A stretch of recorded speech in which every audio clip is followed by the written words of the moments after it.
Hola, bienvenidos de nuevo a nuestra clase de español. Hoy vamos a aprender el verbo tener, las materias y las especializaciones, los adjetivos posesivos y los números de 100 al infinito. Empecemos con el verbo tener. Let's start with the verb tener. We've used this verb already for several in situations. For example, ¿cuántos años tienes? How old are you? There are many common expressions that make use of the verb tener. For example, ¿tienes hambre? Repite, por favor. ¿Tienes hambre? First, let's conjugate the verb tener. It's an irregular verb. Repite, yo tengo.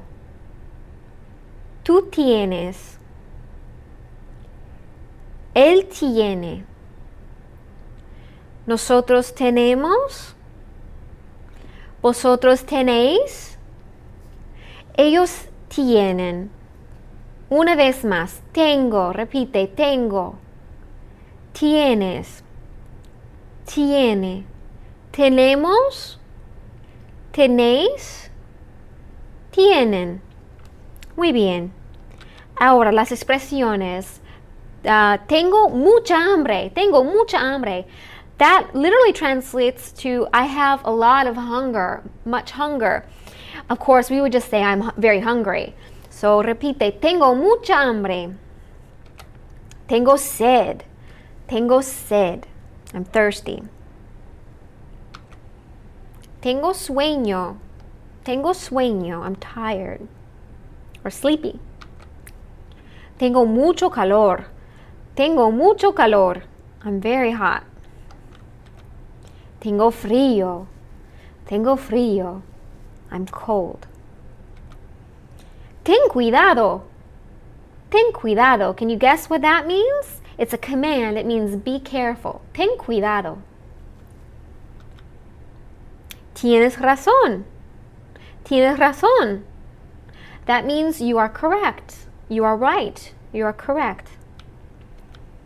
No tienes razón.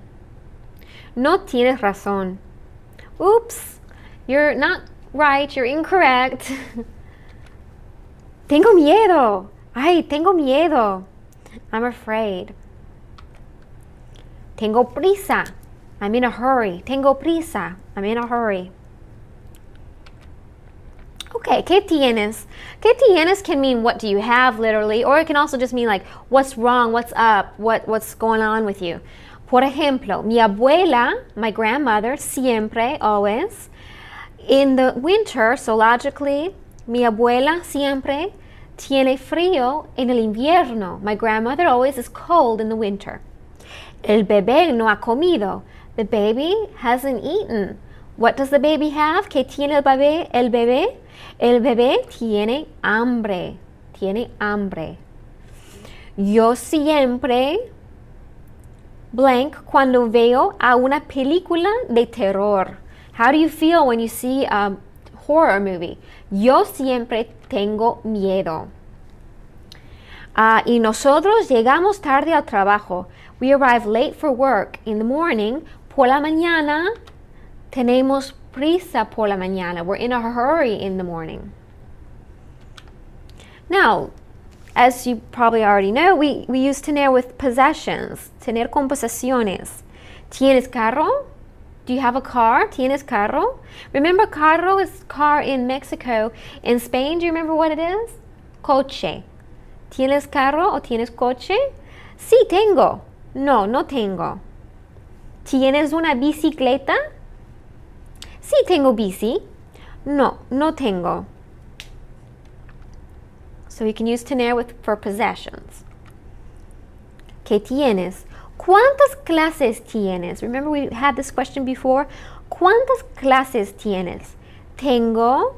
If somebody asks you tienes, you're going to respond with tengo. Tengo 4 clases, por ejemplo. I have 4 classes. Tengo 4 clases, por ejemplo. ¿Tienes el libro de texto? Espero que sí. I hope so. ¿Tienes el libro de texto? Sí, tengo el libro de texto. ¿Tienes un diccionario bilingüe? Sí, tengo un diccionario bilingüe, un diccionario muy grande. ¿Tienes una computadora portátil? Do you have a laptop? ¿Tienes una computadora portátil? Sí, tengo una computadora portátil. Y finalmente, ¿tienes una calculadora? ¿Tienes una calculadora? Sí, tengo una calculadora para mi clase de matemáticas. I have a calculator for my math class. Bien. Now, there is an expression that uses tener. We can now talk about what we have to do. Tengo que, I have to, and then the verb.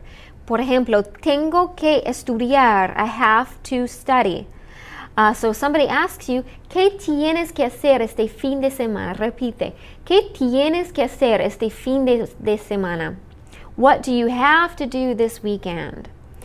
Here are tres ejemplos. Tengo que estudiar para un examen de biología. I have to study for a biology exam. Tengo que ayudar a mi madre en el jardín. I have to help my mother in the garden. Tengo que descansar mucho. Descansar means to rest. It's an AR verb. Tengo que descansar mucho. So it's tengo que plus the verb. Tengo que estudiar. Tengo que ayudar. Tengo que descansar. Ahora, escribe 3 cosas que tienes que hacer este fin de semana. Escribe. Write 3 things you have to do this weekend. Toma 2 minutos.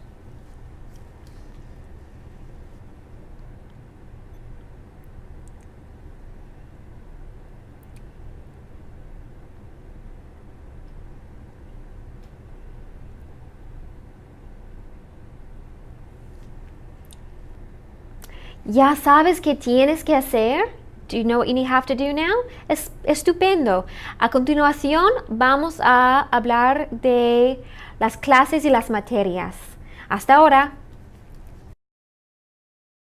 Ahora vamos a hablar un poquito sobre las materias y los estudios. Now we're going to talk a little bit about classes and studies. Empecemos con ¿qué estudias? What do you study? ¿Qué estudias?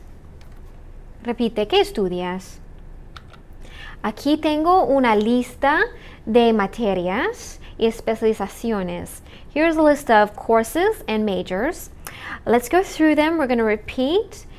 Focus on your pronunciation, and I'll tell you also what they mean in English. ¿Listos? Ready? Empecemos. Let's begin. Administración de empresas. Repite. Administración de empresas. Business administration. Álgebra. Álgebra. Algebra. Antropología. Anthropology. Bellas artes. Fine arts. Biología. Biology. Cálculo. Calculus. Ciencias políticas. Political science. Comunicaciones. Communications. Derecho. That means law. Educación física. Physical education. Filosofía. Philosophy. Física. Physics. Geografía. Geography. Geología. Geology. Historia. The H is silent. Historia. History. Informática. Informática. Computer studies or computer science. Ingeniería. Ingeniería. That one's a little hard to pronounce, and it means engineering. Literatura. La literatura. Literature. Matemáticas. Math. Medicina. Medicine. Música. Music. Pedagogía. Education. Psicología. Psychology. Química. Chemistry. Sociología. Sociology. Ok, muy bien. Ahora, ¿qué clases tomas? Repite, ¿qué clases tomas? Ok, yo tomo, por ejemplo, un ejemplo. Yo tomo español, inglés y comunicaciones. I'm taking Spanish, English, and communications. O puedes decir, or you can say, tengo física, química y educación física. I have physics, chemistry, and physical education, PE. So take a minute right now y escribe. Escribe, tengo o tomo y las clases que tomas este semestre. So write down the classes you're taking currently. Now, we can also talk about majors. Some of these classes are really more like majors. And the major would be, to ask somebody their major, you would write, or you would say, ¿Cuál es tu especialización? That's a long word. ¿Cuál es tu especialización? Especialización. Mi especialización es el derecho, law, for example, es el derecho, law, o es la medicina. La medicina. Okay, so that's how you talk about what your major is. Especialización. Mi especialización es, go ahead and write, mi especialización es, and then write your major. Vale, ahora vamos a hablar un poquito sobre las diferencias entre las universidades hispanas y las universidades norteamericanas. Now we're going to talk a little bit about the differences between Hispanic universities and North American universities. La primera diferencia es que las clases son muy grandes en las universidades hispanas. Las clases son más grandes, muy grandes. Normalmente pueden tener entre 50 y 200 personas. Normally they can have between 50 and 200 people even. In general, I know we have some classes that are large like that, but in general they're a bit larger. También hay un ambiente más formal. En las universidades hispanas hay un ambiente más formal. There's a more formal atmosphere, environment, en que los profesores dan conferencias dictadas, in which the professors give their lectures, sin mucha interacción con los estudiantes, without much interaction with the students. So it's more formal en las universidades hispanas. Many times you have a year-long class from October to June, for example, and you only have one test at the end for the whole year.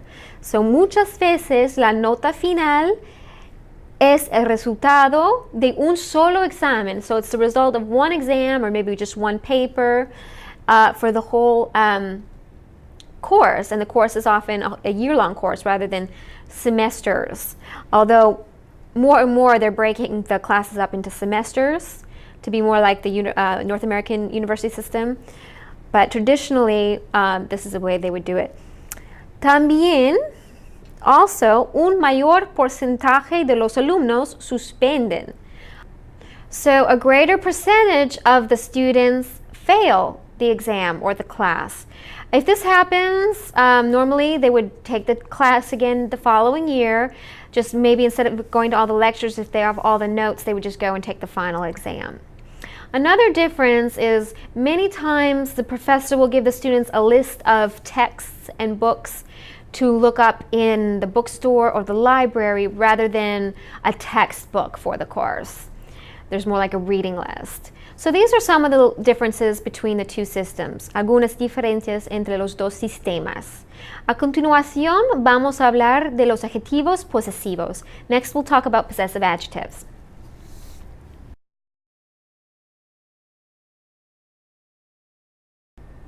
To talk about possession in English, we say apostrophe S, Juan's house. But how would you say Juan's house in Spanish? You cannot use an apostrophe S. So, Juan's house es la casa de Juan. You have to say it the long way. La casa de Juan. Es su casa. It's his house. Es su casa. Es la casa de Juan. You may have heard the expression, mi casa es su casa. Those are possessive adjectives. My home is your home. Mi casa es su casa. Aquí tenemos a Isabel. Isabel y las llaves. Las llaves de Isabel. Isabel's keys. Son sus llaves. They're her keys. Las llaves de Isabel son sus llaves. Muy bien. Ahora aquí está Rosario y el bolígrafo de Rosario. ¿De quién es el bolígrafo? Whose pen is it? Es el bolígrafo de Rosario. It's Rosario's pen. Es su boli. It's her pen. Es su boli. Manuel. Manuel tiene dos mascotas. Tiene un perro, el perro de Manuel, el gato de Manuel, son sus mascotas. They're his pets. Son sus mascotas. Bien.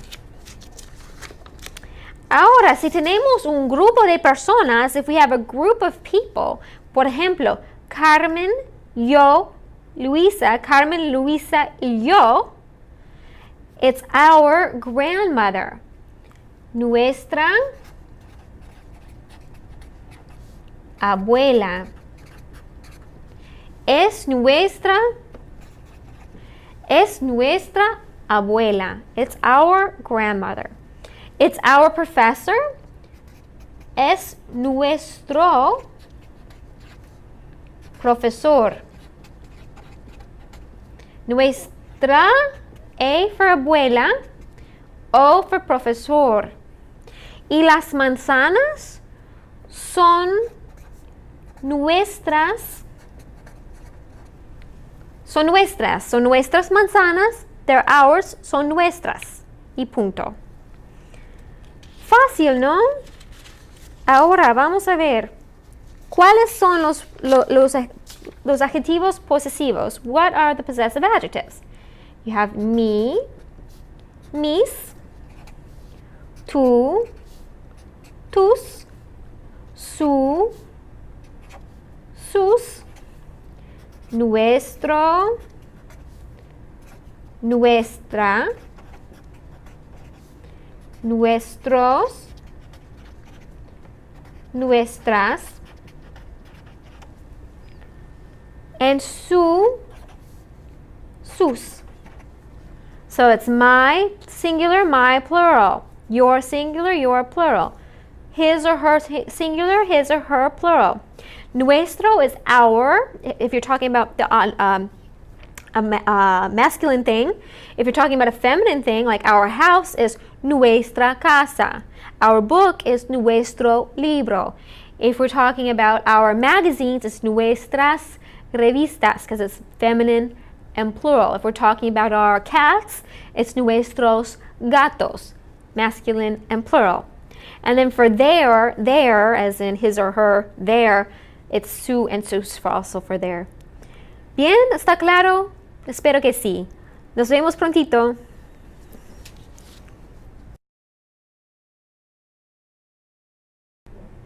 Ya sabemos los números de 1 a 100, pero ahora vamos a hacer los números de 100 al infinito. We already know the numbers 1 through 100. Now we're going to look at the numbers 100 and on up to infinity.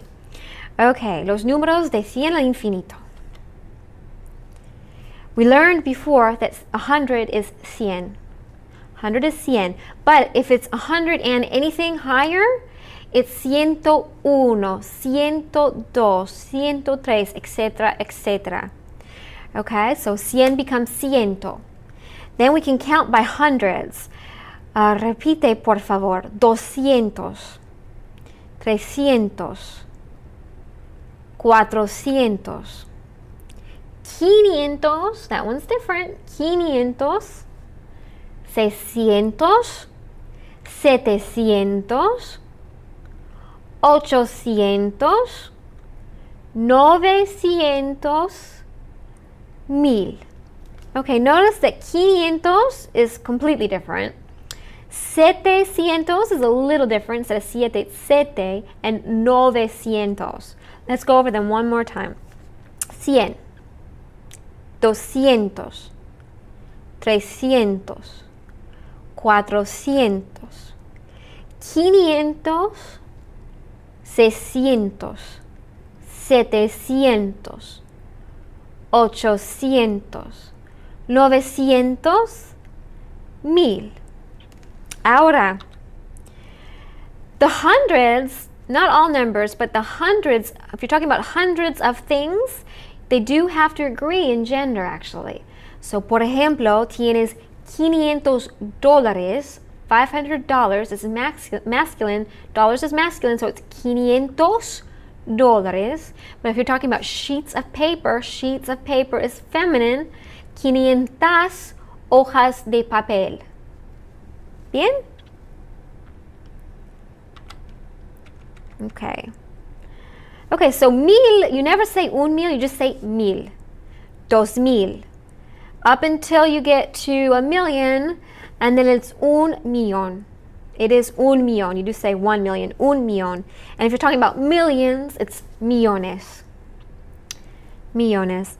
Okay, let's do some numbers between, let's practice with some numbers between 100 and 1,000. I'm going to say the number, and I want you to practice writing the number that you hear. Escribe el número. Por ejemplo, 246. 246. ¿Lo tienes? Do you have it? 246. Fantástico. Otro número, another number. 775. 775. ¿Bien? ¿Ya está? 775. Otro. 825. 825. 825. 550. 550. It's a harder one maybe. 550. 999. 999. 999. Y finalmente 1000. 1000. 2000. 2000. How about a higher number? 220,000. 220,000.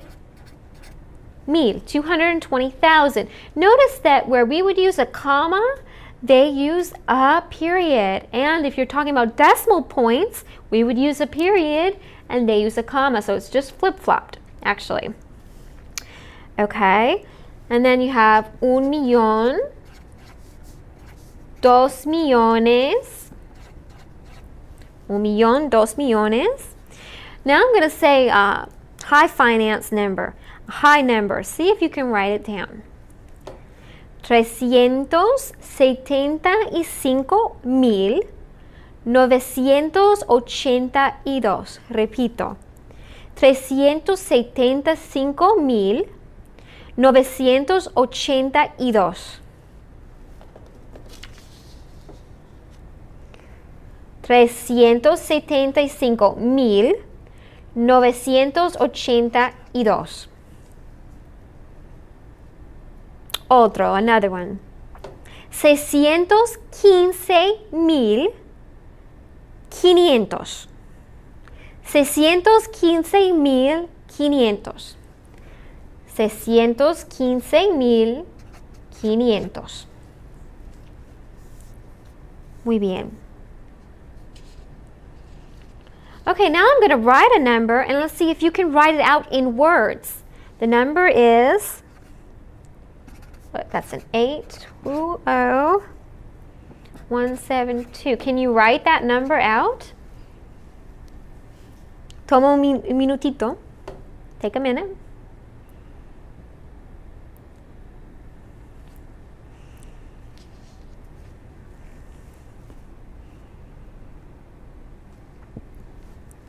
Okay. 820,172.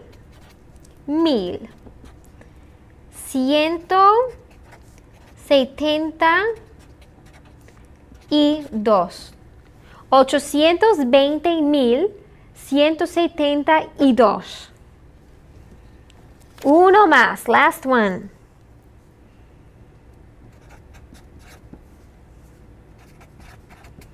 Can you write that one out? Escribe, por favor.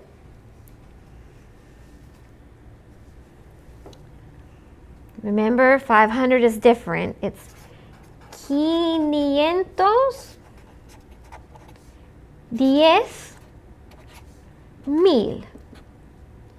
305.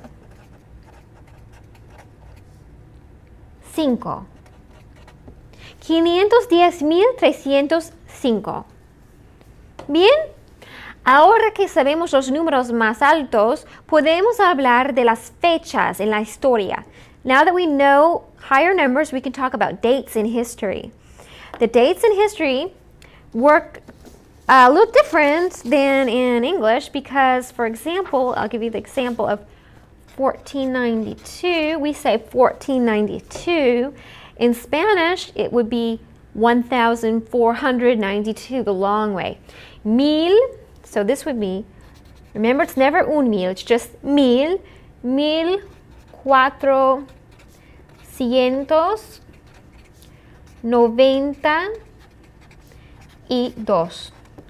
1492.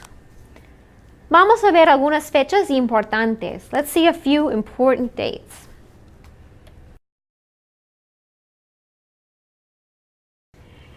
We did 1492. En este año, Cristóbal Colón, that means Christopher Columbus, viajó a las Américas. He traveled to America. His first trip, I guess, was 1492. Una fecha importante en la literatura española, an important date in the Spanish literature is 1605. Let's see if we can say that. Repite, 1605.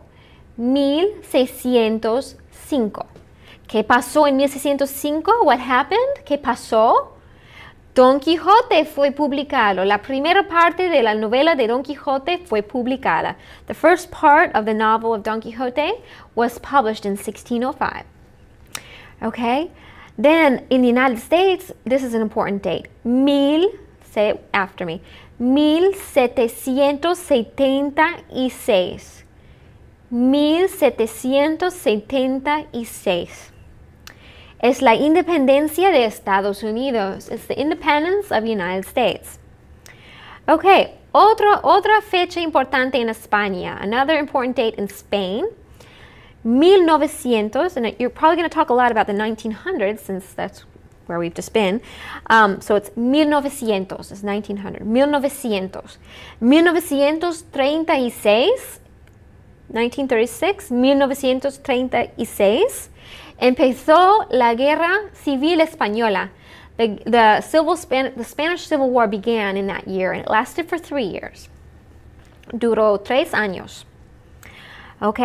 1975. ¿Qué pasó en 1975? Say the date with me. 1975. Francisco Franco muere. Francisco Franco dies that year. Okay, he was the dictator in Spain. Okay, 1992, repite, 1992, los Juegos Olímpicos en Barcelona. Es una fecha importante en Barcelona. It's an important date for Barcelona. Y finalmente, para este año en que estamos ahora, dices 2009. Repite, 2009. Es el año actual. It's the current year. 2009. Actual means current. Okay, so for the 2000s, just 2000 and whatever the number. Okay. Bien, ¿preguntas? Bueno, a continuación, en la próxima clase, vamos a hacer el verbo ir. Vamos a tener una conversación telefónica y vamos a hablar un poquito sobre la geografía de España. Adiós por ahora.